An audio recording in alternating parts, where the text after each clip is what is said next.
Example 3,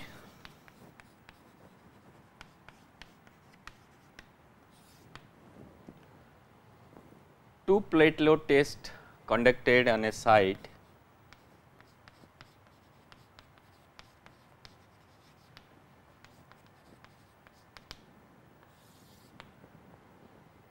one plate, say A, plate A has size 0.5 meter square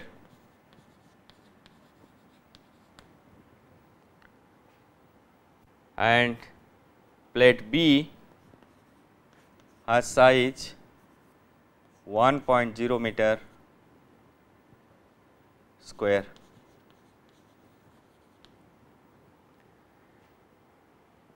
So, for a settlement of 25 mm,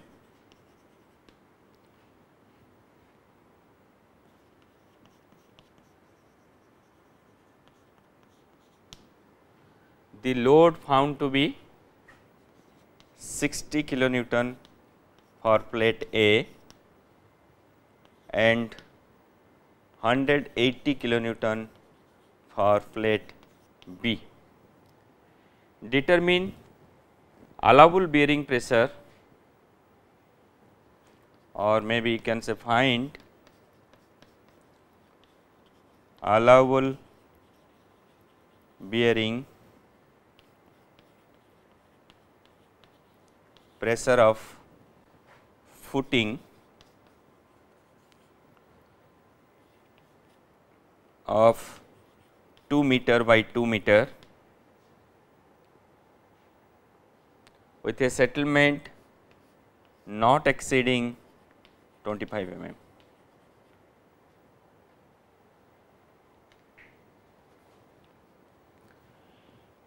This is the third example. Question is, in a site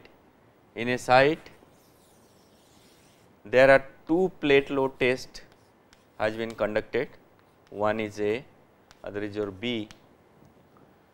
So, the size of plate of A is 0.5 meter square size and B is 1.0 meter square size, and it is expected 25 mm of settlement happened and no failure load occur. With respect to 25 mm of settlement, plate A, the load failure load is 60 kilonewton, plate B is 180 kilonewton. Find allowable bearing pressure of footing, square footing of size 2 meter by 2 meter. Now, so Q ultimate, if I write it mx plus sigma, so x is equal to P by A.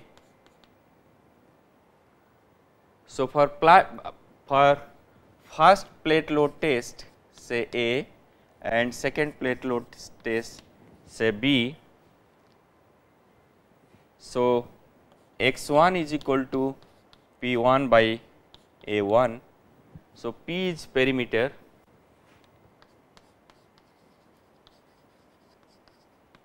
A is equal to area ratio or area. So, in that case 4 into 0.5 by 0.5 whole square, x1 is equal to 8 meter inverse. Similarly, x2 for plate 2, it will be 4 meter inverse. Q1 is equal to how much load it is given? Failure load is equal to 60 kilonewton. With this 60 by area 0.5 into 0.5, which is equal to 240 kilonewton per meter square. Similarly, Q2 for plate 2, which is equal to 180 by 1, because the size is 1 meter square. So, this will be 180 kilonewton per meter square. Now, if you look at here, For first case it will be, for second case it will be 180, Q ultimate is equal to 4m plus sigma. Case 1 it is 240 8m plus sigma. So, from this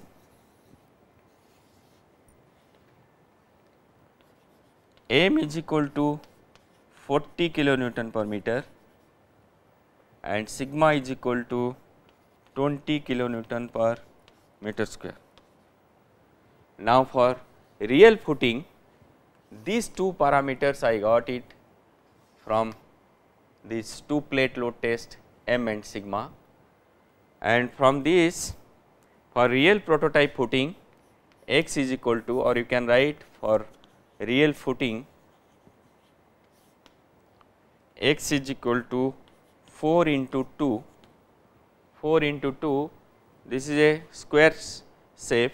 So, 4 into 2 perimeter divided by area, which is equal to 2 square, 2 meter inverse, and Q is equal to mx plus sigma, where it will give 100 kilonewton per meter square. So, Qs is equal to Q u into area, which is equal to 100 into 400 kilonewton. This is another way of getting bearing capacity of footing. In this case, about soil profile nothing has been given. So, this has been given by Hargreaves. So, if there are two plate to load test at the site, if you conduct, then you can easily get the requisite parameter of m and sigma, because they say if you write it, Q ultimate is equal to ultimate bearing capacity CNC gamma df nq plus 0.5 gamma b n gamma. If you look at here, it will be, if I take it, sigma nq plus m into x, x is perimeter by area. So, here this term will come m by x, nq and n gamma are constant. So, that is why they have proposed, which is equal to in terms of mx plus sigma. So, that means there are two parameters, one is m and other is sigma. For two parameter, two unknowns, that means two equations are required.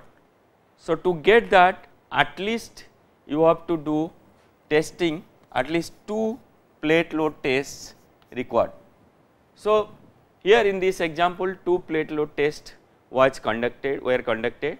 For plate A, the size is 0.5 meter square and plate B 1.5 meter square, and up to 25 mm of settlement, the failure load observed 60 kilonewton and 180 kilonewton. With this, you find it out what is the value of x. X is nothing but perimeter to area ratio. For plate A, x you find, for plate B, x you find. Similarly, ultimate load or Q, you can find it out, failure load divided by area.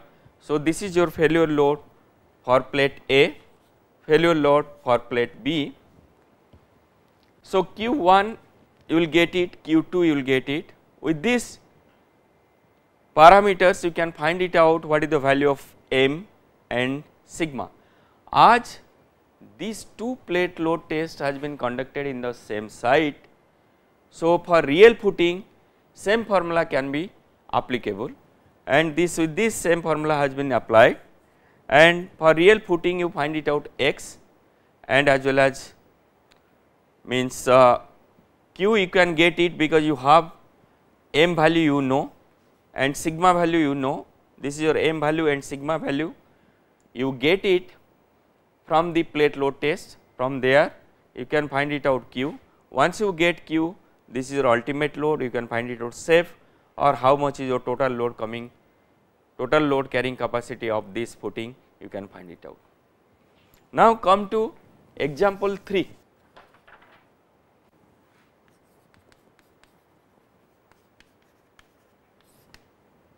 A SPT, that means standard penetration test, SPT conducted at a depth of 2 meter depth, soil is sand and gamma is equal to 20 kilonewton per meter cube. Then water table for the site is located 1 meter below ground surface.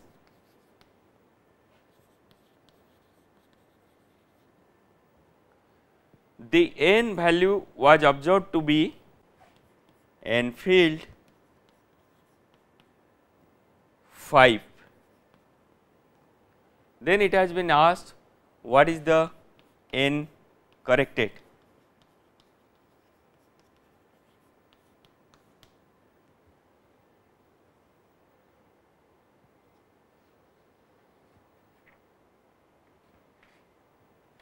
Now next part is, this is part A. Part B is at the same site SPT conducted at 15 meter ground surface.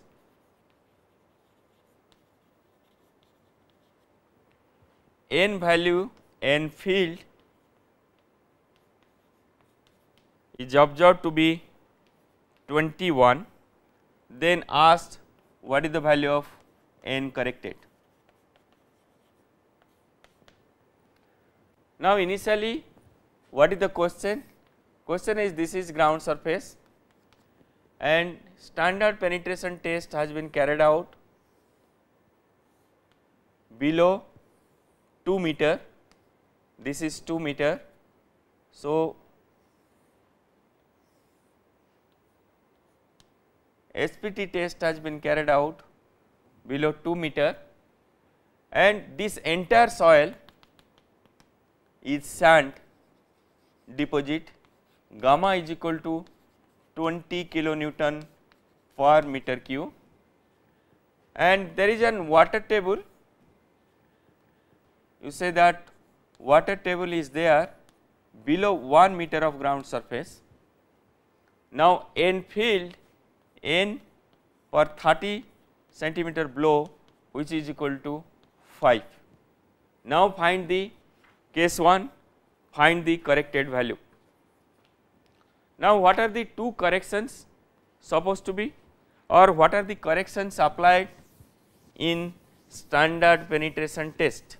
There are two corrections. One is your overburden,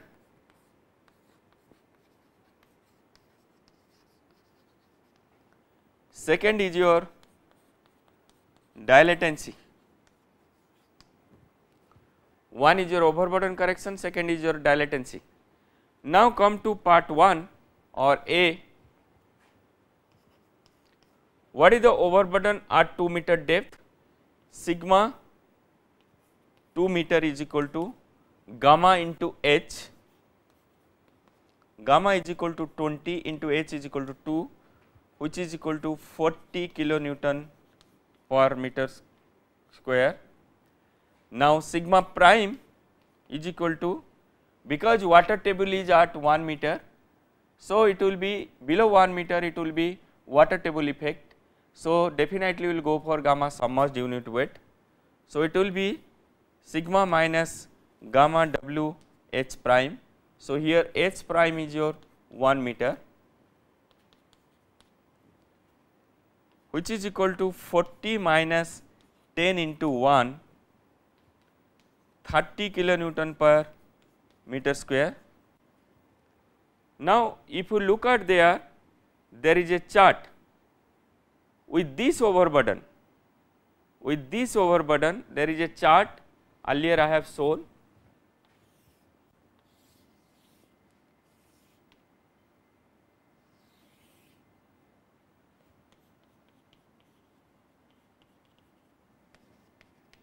What is the value of sigma Cn? You can get it from this chart. So, with respect to sigma, for sigma prime or effective stress, overburden 30 kilonewton per meter square, Cn is equal to 1.4. Correction factor Cn is correction factor for overburden. Cn is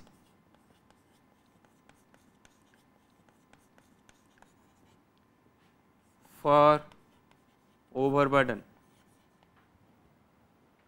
Now, with this, n corrected is equal to 1.4 into 5, which is equal to 7. Now, next question is, whatever part A, this is for your overburden correction.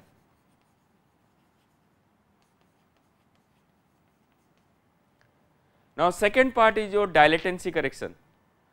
So, if there is an water table, is there any dilatancy correction? Yes. Then provide at what condition dilatancy correction to be applied? Dilatancy correction to be applied when n corrected after overburden, n corrected after overburden is greater than 15. So, in this case, n corrected after overburden correction, it is less than 15. That means no dilatancy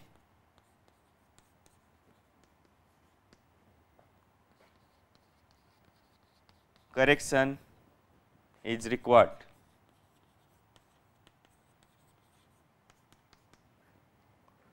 Now, similarly, in this case no dilatancy correction is required. So, what is the total correction? N corrected is equal to n corrected is equal to 7. Now, come to part B.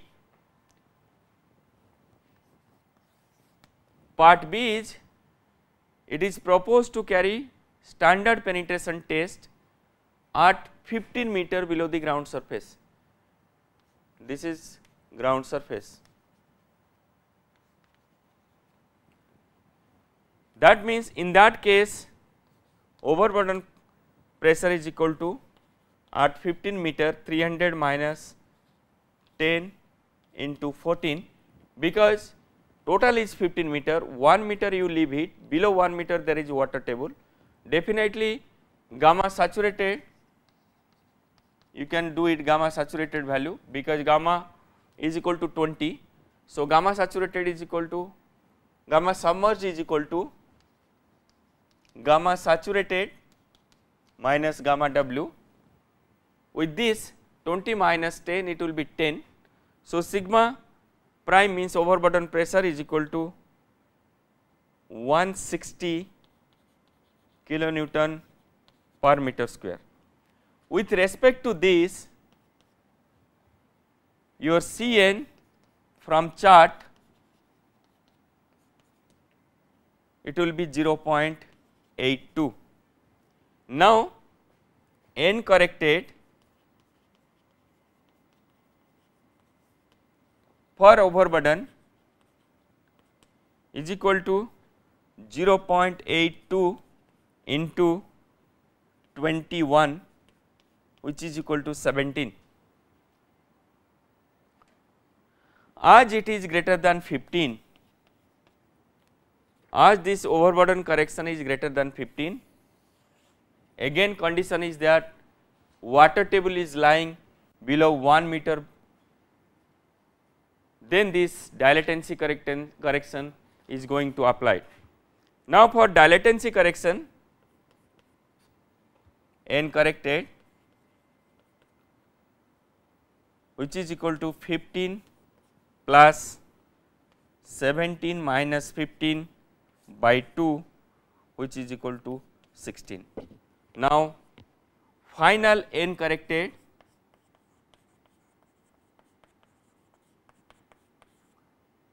is equal to 16. So, in this example there are two cases, one is your SPT has been carried out below 2 meter depth, other is your SPT has been carried out below 15 meter depth of ground surface.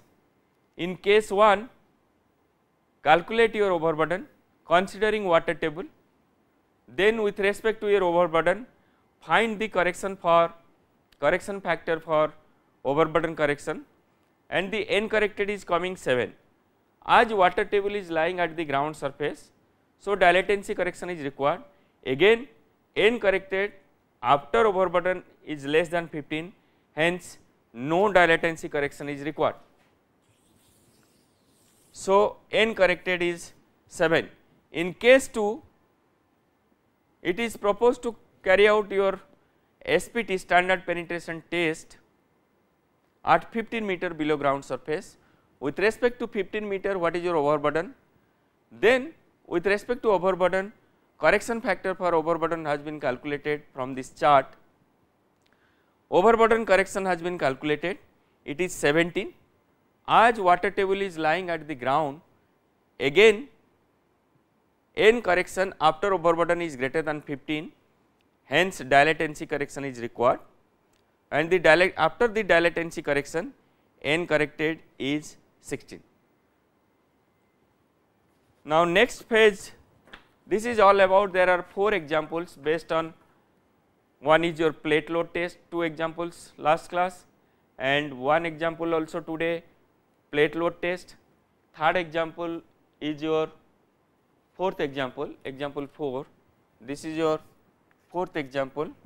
So, it is based on standard penetration test, how do you do these corrections, what are the corrections, how do you calculate n corrected value. Now, next test is your pressure meter test.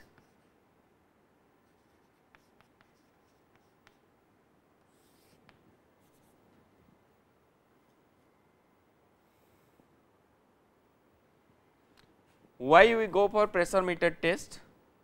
To measure K0 and E in situ condition. K0 is your earth pressure at rest,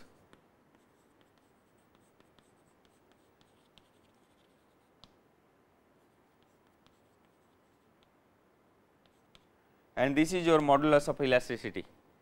So, there are 2 methods, one is your pressure meter test, other is your hydraulic fracture. It has two tests, it has application for different soils. So, in this case the pressure meter test, it will be particularly applied to any kind of soils, and there are 2 pressure meters, one is your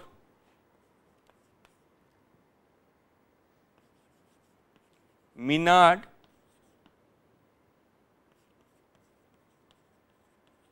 pressure meter MPM, then second is your self boring pressure meter.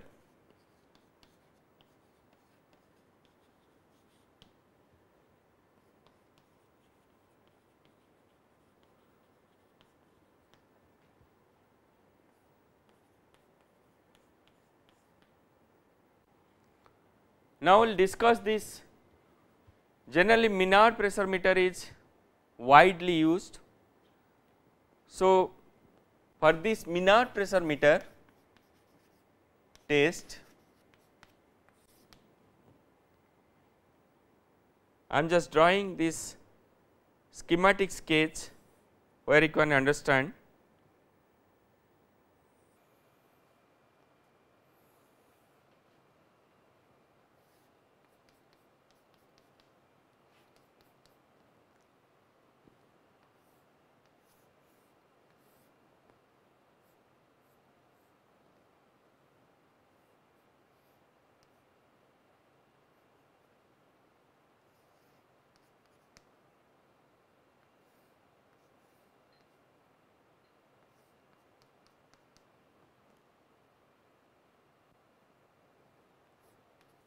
pressurized gas supply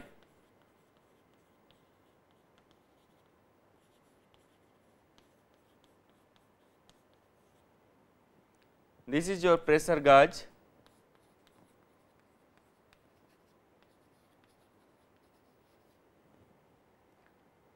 water volume indicator,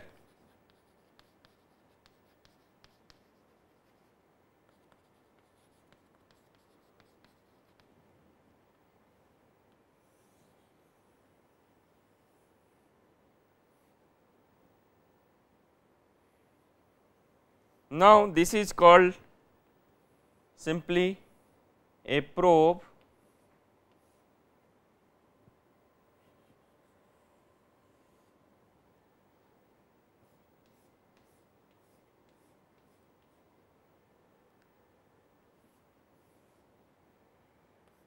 this is probe and it is guard cell,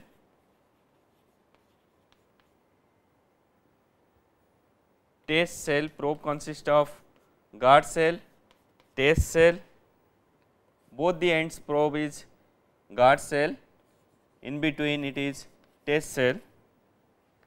If I make this guard cell in a bigger form,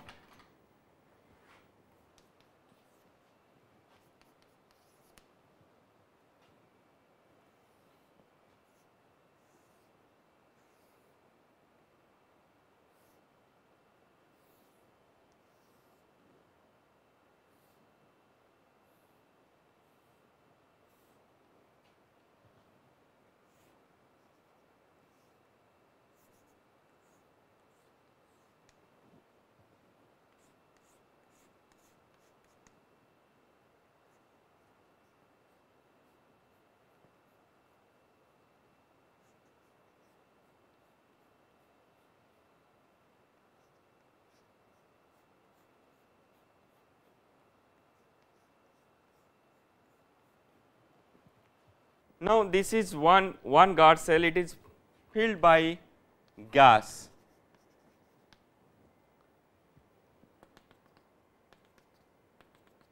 Then this is your middle is your test cell, it is by means of water. Then again bottom part is also guard cell, it is by means of your gas.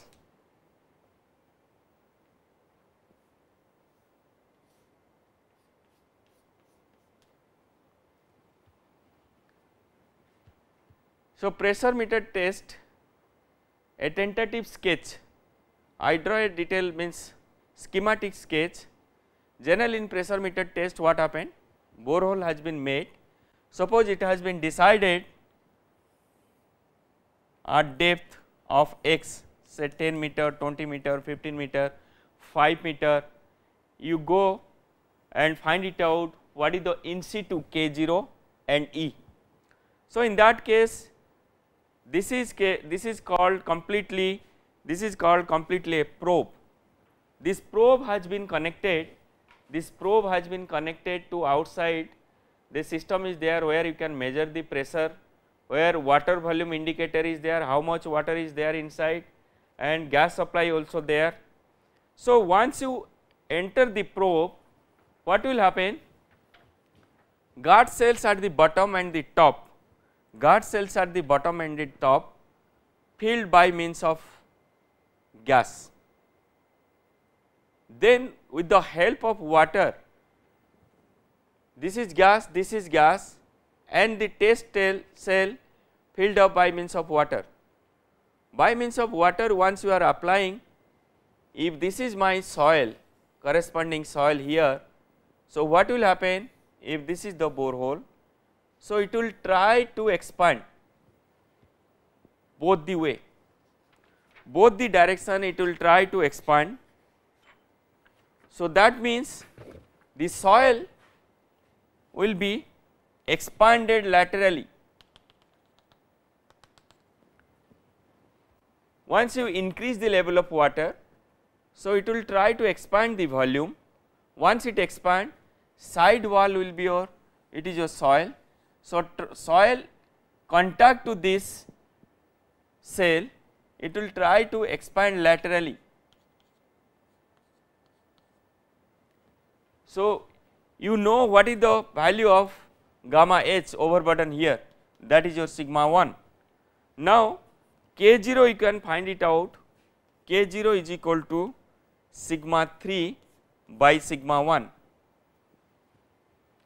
Sigma 3 is your lateral pressure and sigma 1 is your overburden or vertical pressure. So, sigma 1 you can calculate. How to get sigma 3? So, it will expand, it will try to push the soil both the sides. Once soil fails, the expansion will stop, or it may go somewhere else or remains constant. That means with further expansion, no change in volume, or no change in further addition of water, no change in volume. That case you consider as a sigma 3 case. So, once you get sigma 3 and with the help of gamma and height, at what height you are doing, you can calculate sigma 1, then easily you can get k0, earth pressure at rest. Now, what is the graph it looks like? If I draw,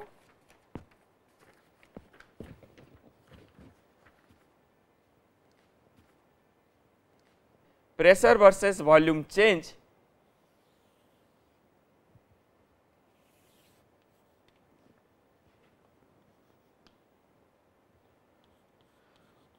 this is pressure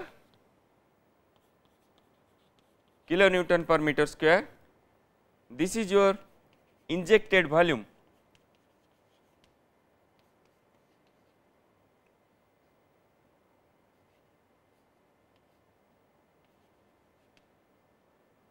in centimeter cube. How to get the volume changes? Indicator you are getting, how much you are adding it water inside, accordingly the volume will be changing. Then with expansion, change in pressure inside, you can measure it by means of pressure gauge. So, the curve will go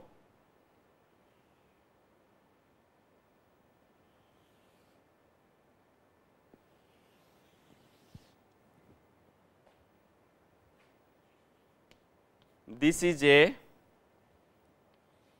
this is your B, and this is C.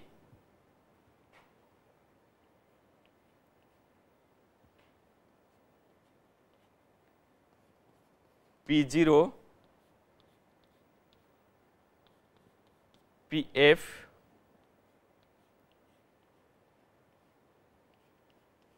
VF,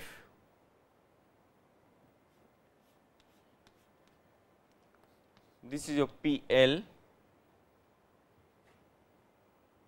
and this part will come somewhere else here, it will be VL.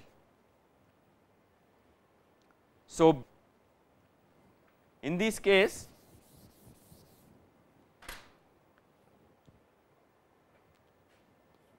V0 is equal to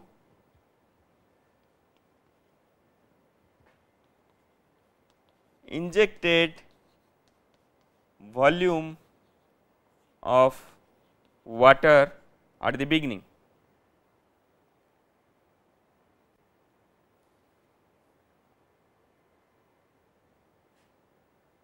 Vc is equal to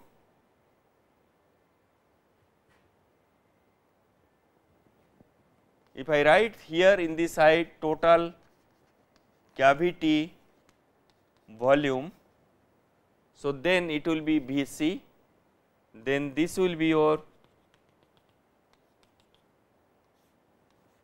Vc plus V0, then this will be VL is equal to 2 Vc plus V0.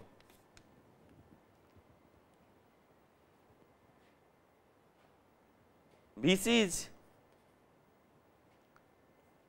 deflated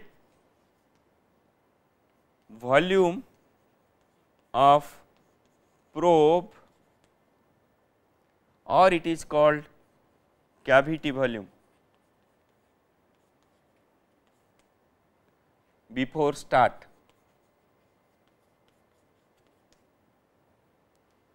So, the volume of cavity at A which is equal to Vc plus V0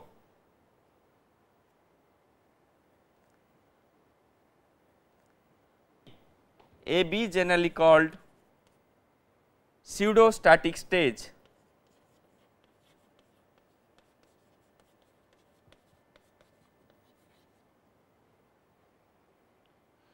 BC is your plastic phase.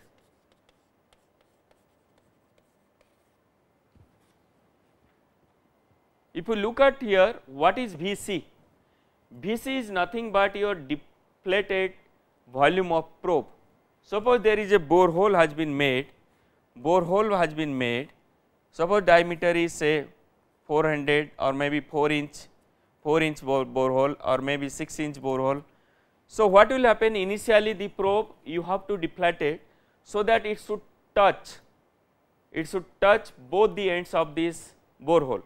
So, that volume, initial volume before start, it is called Vc. So, the Vc is initially, so if I write this is my Vc, then what happened? Once you apply injected volume, so at point A it will be V0. So, V0 is your injected volume of water, with the help of water it expands, but initially the volume is Vc. So, that is why at this point the volume will be your Vc plus V0. So, it will go elastic, then after some time it reach plastic deflated volume. So, when volume is equal to Vc plus V0 twice the volume, at that time in general it has been considered the failure was sigma 3 achieved, or maybe it will go elastic then plastic and there is no more further change in volume. That point you can consider as a, from the pressure gauge you can take it as sigma 3. So, once you get sigma 3, once you get sigma 1, then you can find it out lateral earth pressure. Now, what is the correlation? It is here.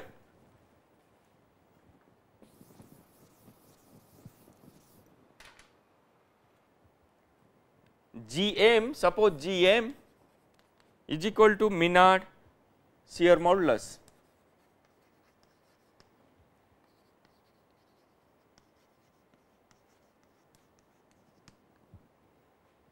So, Gm generally calculated, it is Vc plus V0 plus Vc by 2 delta P by delta V.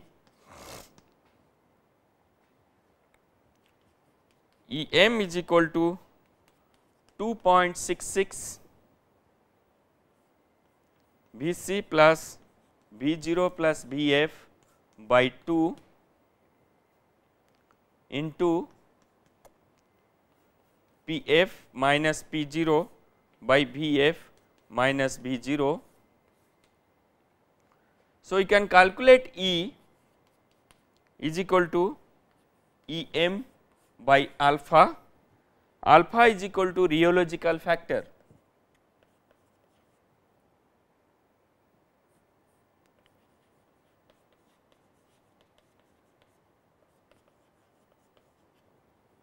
Alpha is equal to rheological factor. For different soils, there is a chart, alpha you can get it, from there you can find it out E.